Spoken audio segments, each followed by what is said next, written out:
Welcome to Travel Italia, the show about travel in Italy.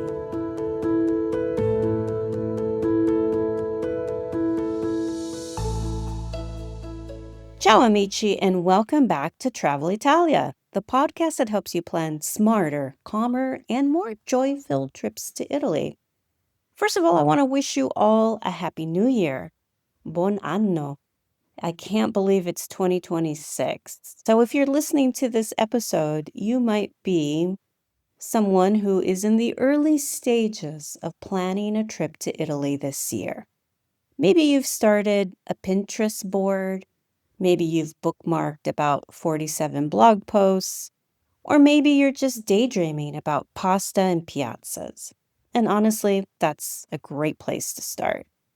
But today, I want to help you avoid some very common and very preventable mistakes that people make when planning a trip to Italy. These are mistakes that I've seen again and again, and I've even made some of these mistakes. And as someone who lives in Italy and travels extensively here, I want to help you avoid these mistakes. So let's talk about the top 5 mistakes people make when planning a trip to Italy and how you can avoid them. Let's dive in. Mistake number 1.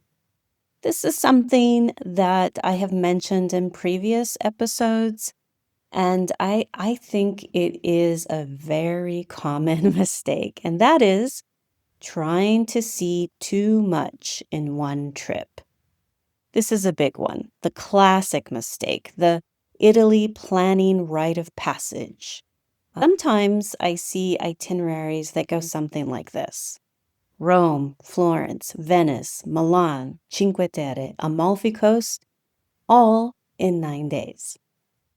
My friends, that is not a vacation. That is a logistical nightmare. Italy looks small on a map, but travel takes time, right? Trains, transfers, checking in and out of hotels, packing, unpacking, it all adds up.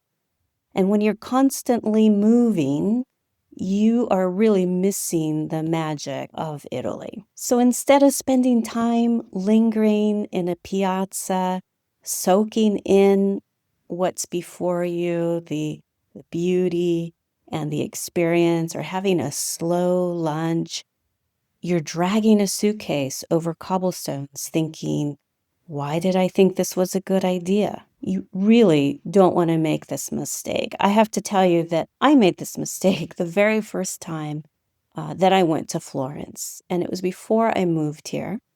I went to Florence and I only booked one night at a hotel. I got to Florence, stepped off the train, walked to the historic downtown, which is a short walk from the train station, and I fell in love. I absolutely fell in love. It was like nothing I have ever seen before. And so what did I do? I rushed around Florence trying to cram in as much as I possibly could because I knew I only had one night. So by the end of the day, I was completely exhausted and feeling sad that I was missing out, that I had only one night, and I had obviously wished for more time. So you don't want to make that mistake because it is exhausting. Cramming into a short time will only lead to exhaustion and disappointment. So what's the fix to this mistake? Well, choose fewer places and stay longer. For a first trip, 2 cities or at the most 3 is plenty. In my opinion, Italy rewards slow travel. Trust me, you'll remember the relaxed moments far more than the train transfers. So slow down, enjoy, and soak it all in. Let's move on to mistake number 2. Mistake number 2 is underestimating how exhausting Italy can be. Italy is beautiful. Italy is inspiring. Italy is also physically demanding as a tourist. People often underestimate how much walking they'll do. I know I've touched on this in previous episodes, but I'm repeating it and listing it in one of the top mistakes because I see it so often. Remember that historic city centers are compact, cars are limited, and you'll be on your feet a lot, and often on uneven cobblestone streets. Like I've mentioned in the past, it's not uncommon to hit 20,000 steps a day when you're sightseeing without even trying. I'll give you an example. Someone plans museums all morning, sightseeing all afternoon, and a late dinner, all in one day, while jet lagged. By day two, everyone is grumpy, blistered, and questioning their life choices. So, what is the fix to this mistake? Well, you want to build in rest time. You want good shoes, walking shoes, which I know I sound like a broken record, but walking shoes are so important. Um, plan one major activity per day, maybe two at the most. Schedule cafe stops, return to your hotel in the afternoon if you need some rest, and you shouldn't feel guilty about it.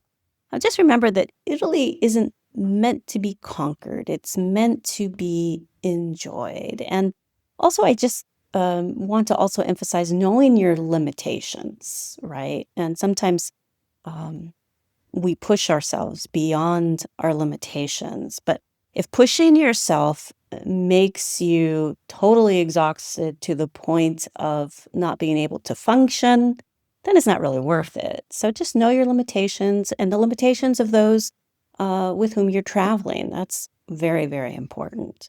Okay, let's move on to mistake number three. Mistake number three is not understanding Italian meal times and food culture. Yes, the food expectations. Again, this is something I've mentioned in the past because it causes a lot of confusion. So, Italy does not operate on an all day dining like the US or some other countries. Restaurants generally serve lunch from 12:30 to around 2 p.m.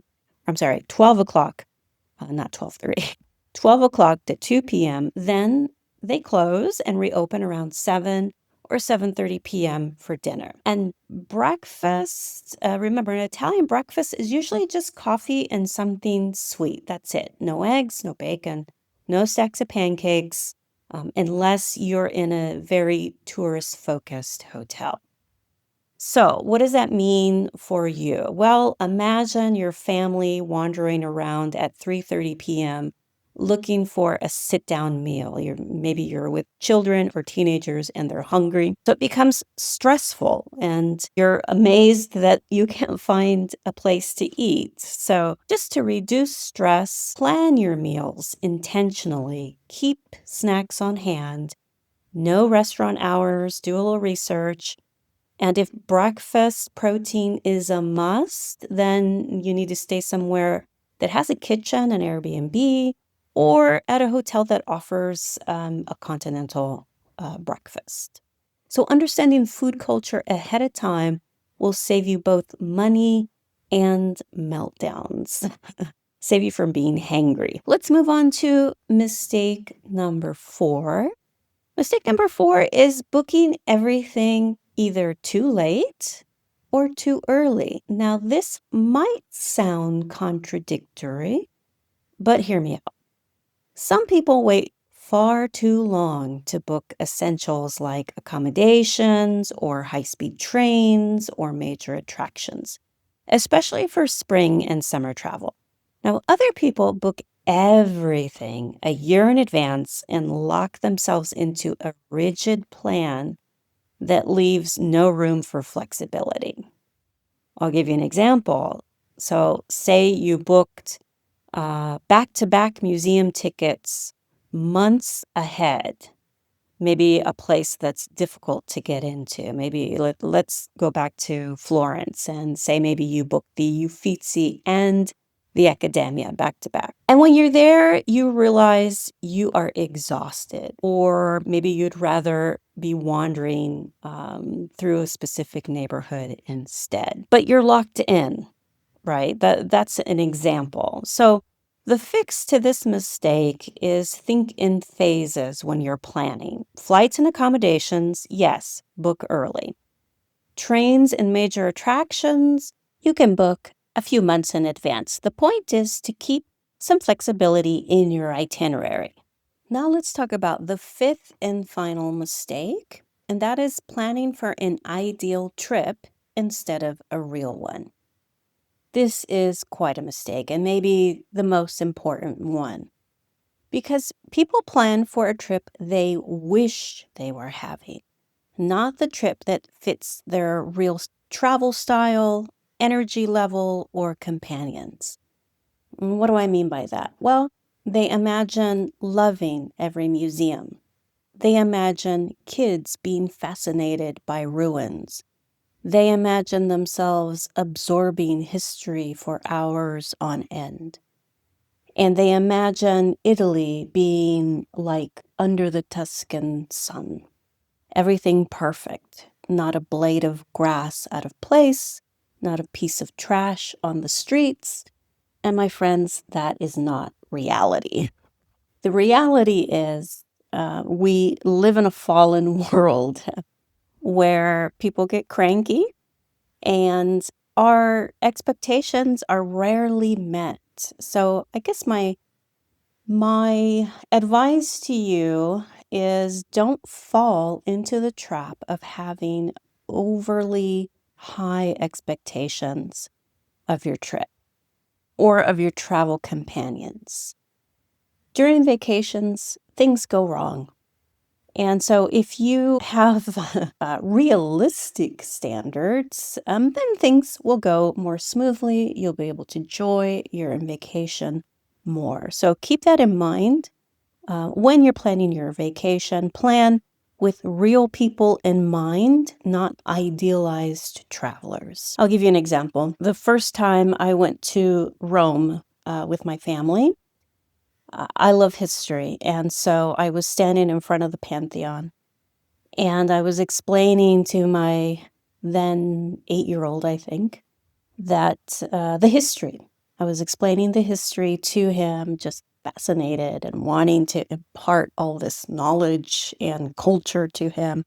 But he was more interested in the pigeons in the piazza. He was way more interested in feeding the pigeons, looking at the pigeons, chasing the pigeons, and running through the piazza after the pigeon. So, of course, I was disappointed.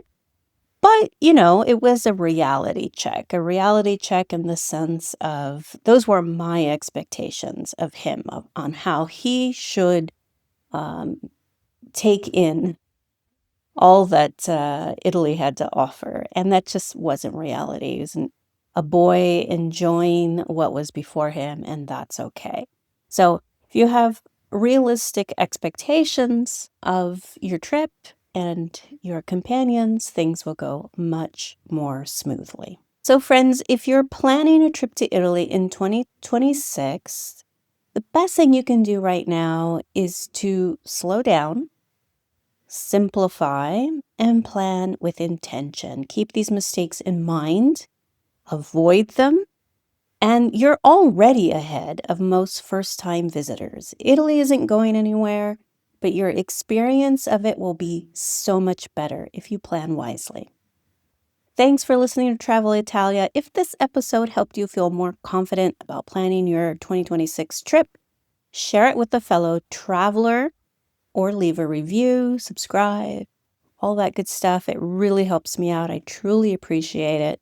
Thank you so much. And until next time, ciao, grazie e buon viaggio.